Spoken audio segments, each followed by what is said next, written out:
चलिए अब एक काम करते हैं, हमारे साथ केडियानोमिक्स के फाउंडर सुशील केडिया जुड़े हैं। नॉर्मली ट्यूसडे को हमारी बात होती है, लेकिन क्योंकि कल छुट्टी है तो इसके लिए आज जुड़ रहे हैं। Sushil ji, good morning. Market के लिए बताइए, इस समय क्या व्यू है आपका? देखिए, निफ्टी 25,300 तो तोड़ चुकी है। तो निफ्टी बैंक निफ्टी पे हम यही सोच के चलेंगे कि ये सिर्फ एक कॉन्ट्रैक्ट है। दुनिया भर के स्टॉक्स में क्लियर कट शॉर्ट सेल के भी सिग्नल्स हैं और दुनिया भर के स्टॉक्स में waiting to make a big grab long buy भी है। तो हम ज्यादा स्टॉक्स को दोनों तरफ खेलेंगे और एक बार अगर निफ्टी 25,300 टूट गई तो क्या पता 24,700 दिख जाए, 24,900 से घूम जाए। वॉर तो हो चुका है, पर क्या पता शाम को बात आ जाएगी कि ईरान ने घुटने टेक दिए। तो ये नॉर्मली अगर एक सस्टेन्ड वॉरफेयर होता है, ये देखो एक तरफा वाली लड़ाई है। ईरान का कोई मुकाबला नहीं कर सकता, ईरान इसराइल और यूएसए को, मतलब हेड ऑफ स्टेट को घर में घुस के मार दिया। तो ये वॉर कभी भी सिमट सकता है, पर अगर ये वॉर सिमट भी गया तब भी जो हमारी long list of short sells है हम उनको एग्जीक्यूट करेंगे और जैसे ही सिग्नल्स आएंगे हम अपनी लॉन्ग लिस्ट ऑफ लॉन्ग्स को एग्जीक्यूट करेंगे। इंडेक्स का भी रंग ढंग जैसे वॉर का पिक्चर 2-3 दिन में क्लियर होगा वापस जमने लग जाएगा। ओके, तो लॉन्ग लिस्ट ऑफ शॉर्ट से शुरुआत कर लें, क्योंकि अगर आप कह रहे हैं कि दुनिया भर की मार्केट तैयार है एक ब्रेकडाउन के लिए, तो देखिए, पीएसयू बैंक्स के अंदर एक भी पीएसयू बैंक ऐसा नहीं है जिसको हम शॉर्ट सेल नहीं करना चाहते हैं। सारे के सारे मेटल्स के अंदर सेल एकमात्र स्टॉक ऐसा है जिसमें अभी हमें प्रॉफिट टेकिंग तो एक दिन में हम 2-3 दिन में कर लेंगे। और वो जो Tata steel, JSW steel, Jindal के बाकी के स्टॉक्स, आपके Vedanta, Hindustan zinc, Hindustan copper, line से सारे शॉर्ट है। वेदांता में हो सकता है 1-2 दिन रुक करके एंट्री हो। एनबीएफसी जो बहुत ज्यादा टाइम से इठलाते चले गए, जियो फिनांस को छोड़ के आप चाहे मुथुट ले लो, चाहे आप मन्नापुरम ले लो, कोई सा ही ले लो आप, एक चोलामंडलम को छोड़ दीजिए और जियो को छोड़ दीजिए, उसके बाद ये सारे के सारे लाइन से शॉर्ट है। चाहे वो एबी कैपिटल है, चाहे एलटीएफ है, चाहे इवन मैक्स फाइनेंशियल सर्विसेज को भी आप ये कर सकते हो। ये आप्ला पोलो, जिंदल, ये सारे तो हो गए। अब आपके ये federal bank, bank of Baroda bank, Canara bank, SBI, बहुत अच्छा रिजल्ट आया, एक ही दिन में भाव बढ़ गया, उसके बाद 8-9 दिन डिस्ट्रीब्यूट हो गया, रिजल्ट आने के पहले ही 5 दिन में स्टॉक बढ़ गया था।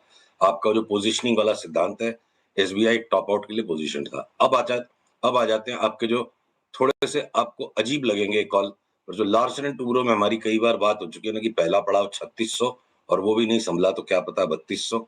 और उसी तरह से क्यूमिंस की चार्ट में अब एक बार 25% की कट का मूव स्टार्ट हो चुका है। अब इंडस टावर फ्यूचर्स में हमारी तेजी खत्म, टेक प्रॉफिट हो गया, शॉर्ट सेल सिग्नल आ गया, शॉर्ट करवा दिया हमने। बजाज फिनांस और बजाज फिनसर्व भी एक बार साल का नया लो तो मारेंगे कम से कम। अब आ जाओ आप, ये नाइका, पॉलिसी बाजार बहुत घटा हुआ था, सोचा लेंगे, वापस तलिया टूट गया, एक बार 10-12% ये भी घटेगा। बजाज ऑटो जिसपे हम बहुत बड़ी तेजी में थे, आपको पिछले से पिछले मंगलवार मैंने कहा कि ऑल बेट्स ऑफ, एक बार हम बजाज से हटेंगे। अब 20% तक तो बजाज ऑटो भी घट जाए तो कोई भी बड़ी बात नहीं है। महिंद्रा एंड महिंद्रा काफी लंबी नीचे तक की मूवमेंट आएगी, 25% की जगह। इसका वॉर से कोई कनेक्शन है, ट्रिगर पहले आ चुका है। महिंद्रा एंड महिंद्रा ने लोअर टॉप बना दिया है, एस्टैब्लिश्ड डाउन ट्रेंड है। अभी आपके power finance corporation, Godrej consumer, BPCL, HPCL, साल भर हम बार बार इसको हर रिबाउंड में बेचेंगे। ये इस तरह के स्टॉक्स के ऊपर में ये 30-40-45 स्टॉक्स की लिस्ट है जिसमें बार बार अब सस्टेन्ड मंदी का सौदा बनेगा। और तेजी के सौदों में आईटी के स्टॉक्स पर और एक दिन 2 दिन की कोई बात हो तो हो। आज जैसे जेनसार में बड़ा भाई आ गया, हमने अपने क्लाइंट्स को डिलीवरी उठाने के लिए बोला अभी आधे घंटे पहले कि 3 गुना भी इसका भाव हो जाए साल पूरा होने के पहले तो बड़ी बात नहीं है।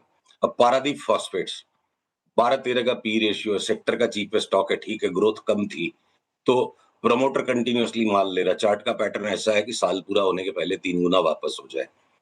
तो बैंक निफ्टी के अंदर अनुज, जो एचडीएफसी बैंक है या आईसीआईसीआई बैंक है या कोटक बैंक है, time to time bank Nifty को वापस ऊपर की तरफ उछाल सकते हैं।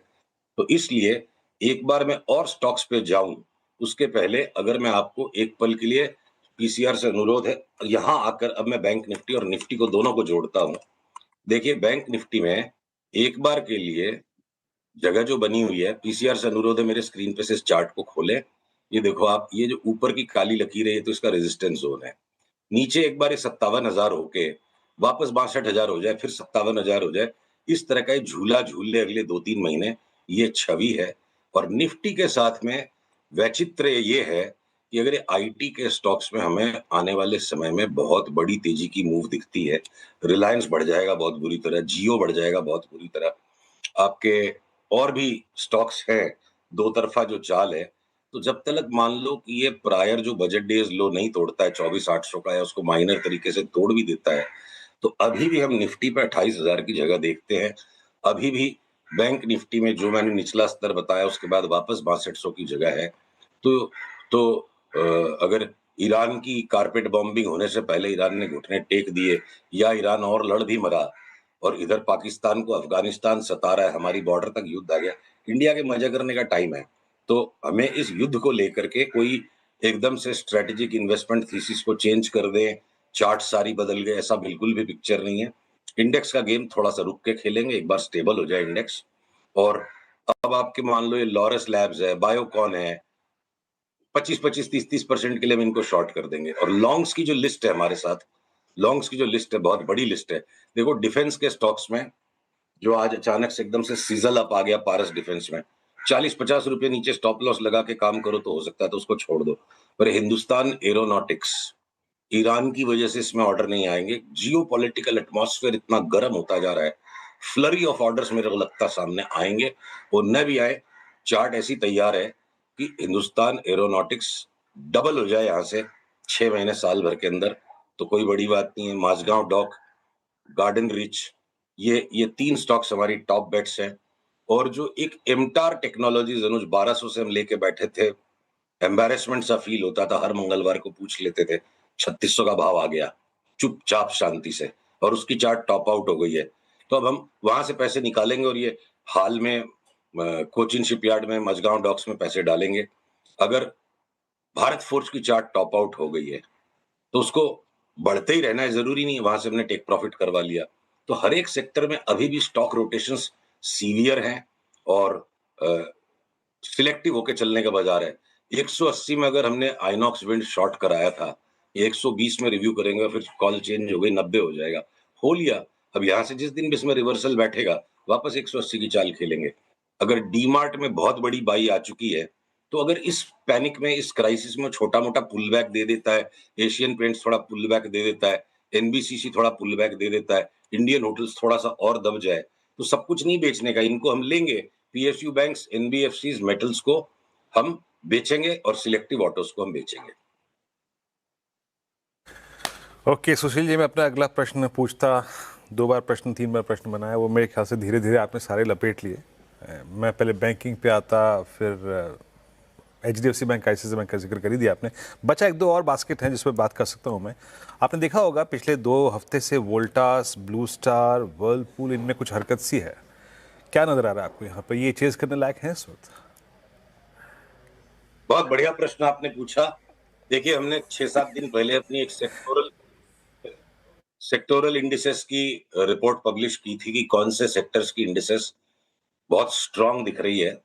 तो कंज्यूमर ड्यूरेबल्स का जितना जो करेक्शन हो लिया, और उसमें वर्लपूल बहुत ज्यादा हेवी वेट है उस इंडेक्स पे, तो सबसे बड़ी चाल ऊपर वर्लपूल की आएगी। वोल्टास और ब्लू स्टार ये थोड़े से रेंज में अटके हुए हैं, और इनकी चार्ट्स पे वो कन्विक्शन नहीं बन रहा है। हो सकता है एक बार धोखा दे दे, पर वर्लपूल हमारे यहाँ पे already existing very strong by है लास्ट 15 दिन से, और हमें लगता है यहाँ से भी 50-60-70% तक की ऊपर इसमें जगह हो सकती है। ओके, वर्लपूल भी दिखा दीजिए एक बार जरा। तो खैर सुशील जी, पिछली बार आपने कहा था कि सोने चांदी के चार्ट देखकर आपको एक बहुत रिग्रेट होती है, क्योंकि आपने वो मूव आइडेंटिफाई किया था लेकिन उसमें से बहुत जल्दी निकल गए थे। अब क्या वापस री एंट्री का टाइम है?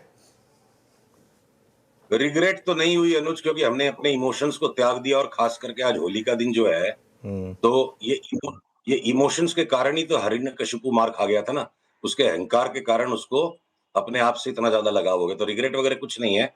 गोल्ड सिल्वर में हम शॉर्ट करने के इंतजार में हैं। इस वॉर के कारण पीसीआर से अनुरोध एक बार जरा सा चार्ट को दिखाएं।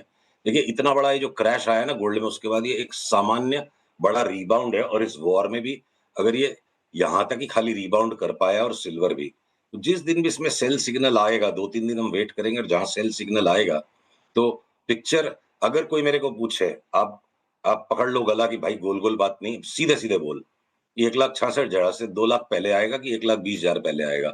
और अगर मेरी मजबूरी है कि कोई ना कोई जवाब तो देना ही पड़ेगा, तो 1,20,000 का मन पहले है, सिग्नल अभी तक आया नहीं है। और उसी तरह सिल्वर ये जो 93-94 आ गया, अगले राउंड में अगर कोई सिल्वर का भाव $40 हो गया तो कोई बड़ी बात नहीं होगी। तो तेजी करने वाले के लिए जितनी ज्यादा बड़ी रिस्क है और जितनी छोटी सी रेसिडुअल रिटर्न है, तो एक बार जिनको भी विस्मय करना, आश्चर्य करना है, मजाक उड़ाना है, उड़ा लो। पर जहां सिग्नल मिलेगा गोल्ड सिल्वर में बेच के ही काम करेंगे, नहीं आएगा सिग्नल छोड़ देंगे, इनको कोई रिग्रेट नहीं है। नेचुरल गैस में अब एक्सप्लोसिव मूव स्टार्ट हो गई है अनुज, और क्रूड का भी जो स्पाइक है, एक बार नहीं लगता है कि ये इमीडिएट के इमीडिएट भागेगा, ये वॉर सिमट जाएगा। ईरान ने करीब करीब घुटने टेक दिए हैं, वो थोड़े से और रीत रिवाज पूरे करवा के अमेरिका उठक बैठक करवा लेगा 1-2 दिन, पर ये वॉर लंबा चलने वाला नहीं है। तो इस वॉर की थीसिस पे ना तो डिफेंस के स्टॉक्स पे कूदे, न गोल्ड सिल्वर पर कूदे, और ये वॉर जो होना था वो वीकेंड में हो लिया है, 1-2 दिन की बात और है, ईरान तो घुटने टेक देगा अब।